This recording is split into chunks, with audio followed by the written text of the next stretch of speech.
Hey hello guys, welcome back to the channel R study Adda. Guys आज हम start करने वाले हैं मेवाड़ मुकुट खंड काव्य से रिलेटेड एक और इम्पॉर्टेंट क्वेश्चन। इस क्वेश्चन को कैसे पूछा जाएगा? मेवाड़ मुकुट के चिंता सर्ग या फिर पंचम सर्ग में दिए रानी लक्ष्मी के मनोभाव को स्पष्ट कीजिए। अब रानी लक्ष्मी कौन थी? राणा की वाइफ थी। ठीक है, इसी क्वेश्चन को पूछने का एक और तरीका है कि मेवाड़ मुकुट खंड काव्य के आधार पर चिंता यानी पंचम सर्ग का सारांश, कथावस्तु और कथनांक लिखिए। तो ये सारी चीजें अगर आपसे पूछी जा रही हैं, क्वेश्चन इस तरीके से पूछा जाए या इस तरीके से, आंसर आपका एक ही रहेगा। ये फटाफट से देख लीजिए आंसर। तो आंसर में लिखना है कि जो राणा थे वो दौलत के पास जाते हैं और जो दौलत थी वो अकेले में बैठकर चिंता कर रही थी। तो दौलत अपने राणा जी पूछ लेते हैं कि तुम्हारी चिंता का कारण क्या है। तो दौलत अपने को परम सुखी और निश्चित बताती हुई वो स्वयं राणा के दिन रात चिंतित होने को ही अपनी चिंता का कारण बता रही थी कि आप तो पूरे दिन रात चिंता करते रहते हैं, इसी वजह से मैं चिंतित रहती हूँ। राणा उसे प्यार से कहते हैं कि तूने तो आकर किसी मुखर सोए थे जो स्वर मौन यहाँ। इस प्रसंग में जो राणा प्रताप कहते हैं कि जो रानी हैं, उनकी वाइफ हैं, उनकी आंखों में जो आंसू हैं उन्हें देखकर वो कुछ विचलित हो जाते हैं, इसीलिए वो परेशान रहते हैं। रानी लक्ष्मी धीरे गंभीर स्वभाव की बात कहते हुए दौलत कहती हैं, जो दौलत है वो कहती है कि रानी तो बहुत अच्छी हैं और वो कितनी धीर और गंभीर हैं।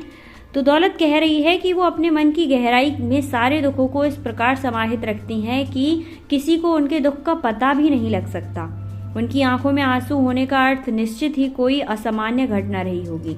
वो कहती हैं कि जो लक्ष्मी हैं उनके दुखी होने का कारण बहुत ज़्यादा बड़ा होगा, क्योंकि वो छोटी मोटी बातों पर तो दुखी होती नहीं है।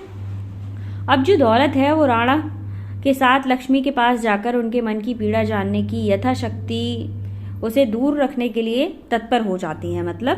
उसको चिंता जानकर उसे दूर रखने की कोशिश करने के लिए रेडी हो जाती है।